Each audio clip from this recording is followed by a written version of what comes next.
함께 봉독하겠습니다. 시작. 한 바리새인이 예수께 자기와 함께 잡수시기를 청하니 이에 바리새인의 집에 들어가 앉으셨을 때에 그 동네에 죄를 지은 한 여자가 있어 예수께서 바리새인의 집에 앉아 계심을 알고 향유 담은 옥합을 가지고 와서 예수의 뒤로 그 발 곁에 서서 울며 눈물로 그 발을 적시고 자기 머리털로 닦고 그 발에 입맞추고 향유를 부으니 예수를 청한 바리새인이 그것을 보고 마음에 이르되 이 사람이 만일 선지자라면 자기를 만지는 이 여자가 누구며 어떠한 자 곧 죄인인 줄을 알았으리라 하거늘 예수께서 대답하여 이르시되 시몬아 내가 내게 이를 말이 있다 하시니 그가 이르되 선생님 말씀하소서. 이르시되 빚주는 사람에게 빚진 자가 둘이 있어 하나는 500데나리온을 졌고 하나는 데나리온을 졌는데 갚을 것이 없으므로 둘 다 탕감하여 주었으니 둘 중에 누가 그를 더 사랑하겠느냐. 시몬이 대답하여 이르되 내 생각에는 많이 탕감함을 받은 자니이다. 이르시되 내 판단이 옳다 하시고 그 여자를 돌아보시며 시몬에게 이르시되 이 여자를 보느냐. 내가 내 집에 들어올 때 너는 내게 발 씻을 물도 주지 아니하였으되 이 여자는 눈물로 내 발을 적시고 그 머리털로 닦았으며 너는 내게 입맞추지 아니하였으되 그는 내가 들어올 때로부터 내 발에 입맞추기를 그치지 아니하였으며 너는 내 머리에 감람유도 붓지 아니하였으되 그는 향유를 내 발에 부었느니라. 이러므로 내가 내게 말하노니 그의 많은 죄가 사하여 졌도다. 이는 그의 사랑함이 많음이라. 사함을 받은 일이 적은 자는 적게 사랑하느니라. 이 여자에게 이르시되 내 죄 사함을 받았느니라 하시니 함께 앉아있는 자들이 속으로 말하되 이가 누구이기에 죄도 사하는가 하더라. 예수께서 여자에게 이르시되 내 믿음이 너를 구원하였으니 평안히 가라 하시니라. 오늘은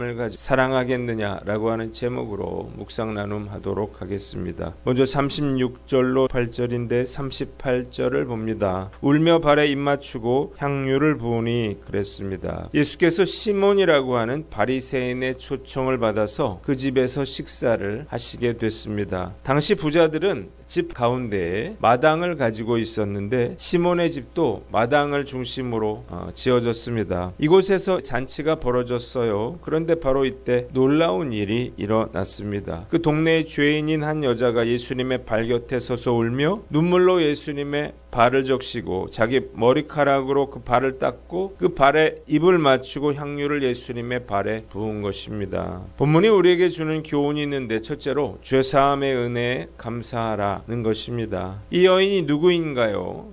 누가는 이 여인을 죄인이라 말하고 있습니다. 죄인이라고 하는 말은 그 당시 창녀에 대한 유대인의 통속적인 표현이었습니다. 그러니까 이 여인은 감히 바리새인의 집에 올 수 있는 그러한 여인이 못 되었습니다. 그녀는 부끄러움의 대상이고 피해야 할 그러한 존재였습니다. 그녀의 집에 들락거린 사람들이 얼마나 많았을까요? 그런데 그녀는 부끄러움을 무릅쓰고 예수님께 나아왔습니다. 이유가 무엇입니까? 예수님을 인격적으로 만나서 죄사함의 은혜를 경험했기 때문입니다. 이 여인은 남자들에게 몸을 팔아서 사는 사람이었기에 자신이 죄인이라고 하는 사실을 너무나 잘 알고 있었습니다. 남자들은 그녀를 원했지만 그녀는 누구에게나 지탄을 받았어요. 그래서 그녀는 자신이 살 자격이 없는 무가치한 존재이며 쓰레기 같은 인생이라 생각했지만 먹고 살기 위해서 이 일을 그만둘 수도 없었습니다. 그러던 어느 날 그녀는 하나님께서 자신을 사랑하시며 자신의 죄를 용서하시기 위해서 하나님의 아들이신 예수님이 이 땅에 오셨다는 사실을 알게 됩니다. 그리고 그녀가 예수님의 사랑을 받아들였을 때에 그녀의 마음을 짓누르던 무거운 죄의 짐이 사라지고 죄사함의 은혜를 체험하게 된 것입니다. 그녀는 용서받은 기쁨과 감사를 예수님께 표현하지 않고는 견딜 수가 없었어요. 그래서 사람들의 눈총 속에서도 눈물로 예수님의 발을 씻고 향유를 부을 수가 있었던 것입니다. 주님께서 베풀어 주신 그 은혜와 사랑을 결코 잊지 말아야 합니다. 저는 제가 얼마나 쓸모없고 자격이 없고 부족한 자인지를 너무나 잘 알고 있어요. 이것은 조금의 겸손의 말이 아닙니다. 그럼에도 불구하고 하나님이 저를 하나님의 자녀로 삼아 주셨는데 정말 몸둘 바를 모를 만큼 감사하고 기쁜 일이 아닐 수 없습니다. 그래서 저는 예배를 드릴 때마다 때마다 죄사함의 은혜에 감사하고 눈물을 쏟습니다. 그리고 제가 할 수 있는 최선의 경배와 찬양을 예수님께 올려드립니다. 일평생 구원의 감격과 베풀어 주신 그 은혜를 결코 잊지 말고 우리가 주님께 받은 은혜를 보답하시기를 바랍니다. 방법은 무엇인가? 우리가 주님 때문에 당하는 작은 불편한 일이 있다면 그것을 감수하고 주님의 나라와 영광을 위해서 내가 할 수 있는 일에 최선을 다해야 할 것입니다. 오늘 난 어떤가 한번 살펴보고 받은 은혜와 사랑을 기억하고 늘 감사함으로 맡겨주신 사명을 감당해 나가는 저와 여러분들 되시기를 주님의 이름으로 축원합니다. 두 번째는 한계를 뛰어넘는 믿음을 가져라는 것입니다. 이 여인이 예수님께 향유를 가져와서 예수님의 발에 부은 것은 정말 큰 용기와 믿음이 없이는 불가능한 일이었습니다. 무엇보다 창녀인 그녀가 바리새인인 시몬의 집에 찾아왔다고 하는 것, 이것은 사람들의 적대감을 불러일으킬 만한 일이었어요. 뿐만 아니라 그녀가 가지고 온 이 향유 역시 매우 값비싼 것이기 때문에 시몬의 집에 찾아와서 예수님의 발에 향유를 붓는다고 하는 것은 매우 어려운 일이었다는 것입니다.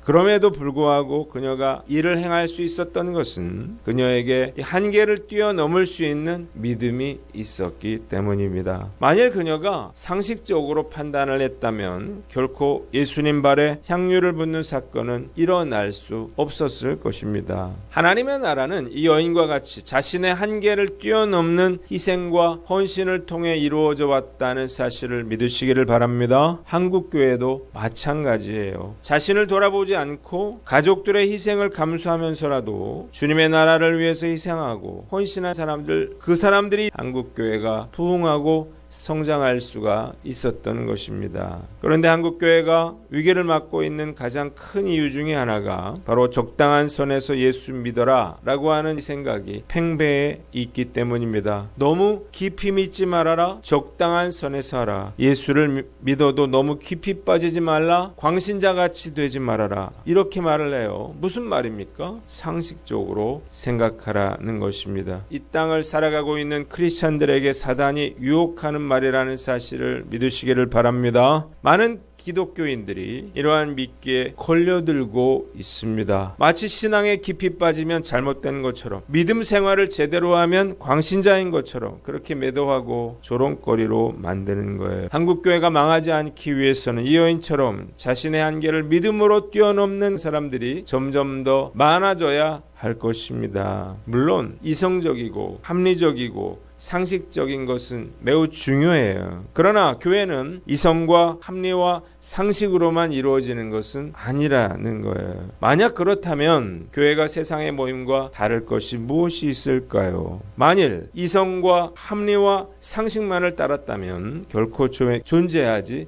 못했을 것입니다. 저도 예전에는 믿음의 적당한 선을 그어놓고 더 깊이 들어가면 안 된다라고 하는 생각을 했었던 것 같아요. 예수를 믿기는 믿어도 세상과 너무 동떨어지면 안 되고 세상도 적당히 즐길 줄 알아야 한다는 말이 그럴듯하게 들렸기 때문이에요.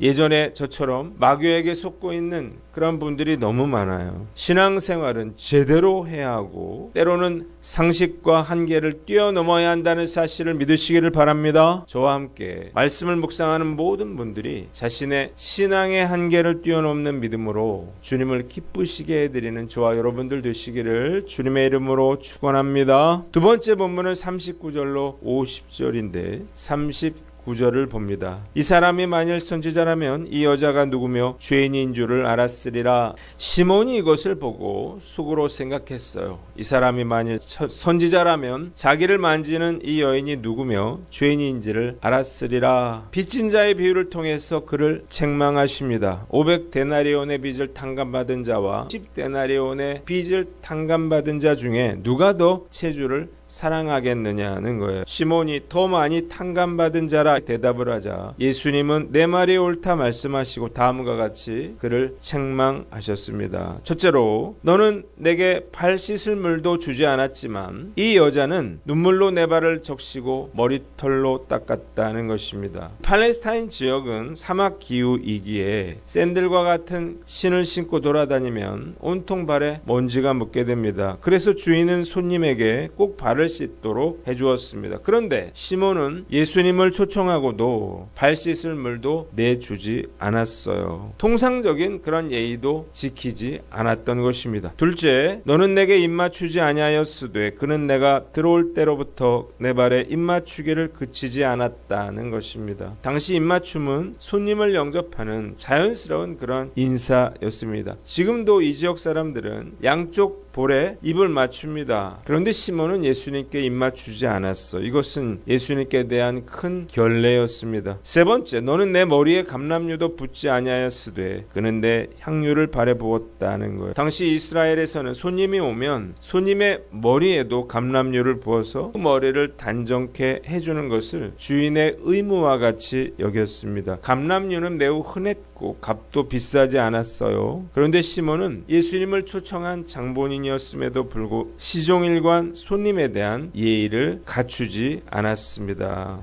자, 왜 시몬은 예수님을 초청해 놓고 이렇게 무례하게 대했는가? 예수님을 존경하는 마음 때문이 아니라 예수님에 대한 단순한 호기심으로 예수님을 불렀기 때문이에요. 그리고 그는 예수님께 자기를 과시하고 예수님께 밥 한 끼 먹여준다는 생각으로 예수님을 초대한 것입니다. 반면에 이 여인은 달랐죠. 예수님을 보자마자 눈물로 예수님의 발을 적셨어요. 머리털로 씻었습니다. 여자에게 있어서 머리카락은 얼마나 중요한가요? 또한 이 여인은 예수님의 볼이 아니라 발에 입맞추기를 그치지 않았습니다. 여기서 그치지 않고 이 여인은 예수님의 발에 향유를 부었습니다. 왜 시몬과 여인의 행동이 이토록 달랐나? 예수님께서는 죄사함을 받은 일이 적은 자는 예수님을 적게 사랑하고 많이 받은 자는 많이 사랑한다는 말로 이를 설명해 주셨습니다. 이 여인은 많이 사함받았기에 많이 사랑하고 너는 적게 사함받았기에 적게 사랑한다는 거예요. 예수께서 여자에게 그녀의 죄가 용서함을 받았다 이렇게 말씀하시자 함께 앉아있던 사람들은 속으로 이 사람이 누구이기에 죄까지 용서하여 준다는 말인가 이렇게 말했습니다. 그러자 예수님은 그녀에게 내 믿음이 너를 구원하였으니 평안히 가라 말씀하셨습니다. 본문이 주는 교훈이 있는데 죄인임을 깊이 깨달아라는 것입니다. 시몬이 예수님께 무례하게 대한 이유는 그녀가 의인의식에 사로잡혀 있었기 때문이에요. 이유가 있었죠. 바리새인은 누구보다 기도를 열심히 했어요. 누구보다 금식도 많이 하고 11조도 철저하게 드렸어요. 그래서 종교적인 자부심으로 가득 차 있었던 것입니다. 문제는 이로 인해서 그들이 스스로 의롭다고 생각한 거예요. 교만에 빠진 것입니다. 그래서 그들은 율법의 잣대로 사람들을 판단하고 정죄했어요. 그래서 예수님께 심한 책망을 받게 된 것입니다. 내가 죄인이라고 하는 사실을 아는 만큼만 우리가 예수님께 감사할 수 있고 헌신할 수 있고 봉사할 수 있는 것입니다. 이 여인처럼 내가 얼마나 큰 죄인인가를 아는 사람은 자신의 죄를 십자가에서 담당하신 예수 그리스도께 대한 감사가 넘칠 수밖에 없는 거예요. 죄에 대한 깊은 자각이 우리를 은혜와 용서에 대한 감사와 감격으로 이끌고 그 진한 감격이 주를 향한 사랑과 헌신으로 이어지는 것입니다. 만일 내가 예수를 믿었는데 아무것도 바뀐 것이 없다면 그것은 내가 진정으로 예수님을 만난 것이 아닐 수도 있습니다. 이 시대에 정말 필요한 것은 부흥과 성장이 아니라 죄를 회개하고 십자가로 돌아가는 것입니다. 십자가의 능력이 있다는 사실을 믿으시기를 바랍니다. 십자가의 은혜를 경험하면 죄사함과 구원받은 은혜에 감사하는 드림과 헌신이 나타나게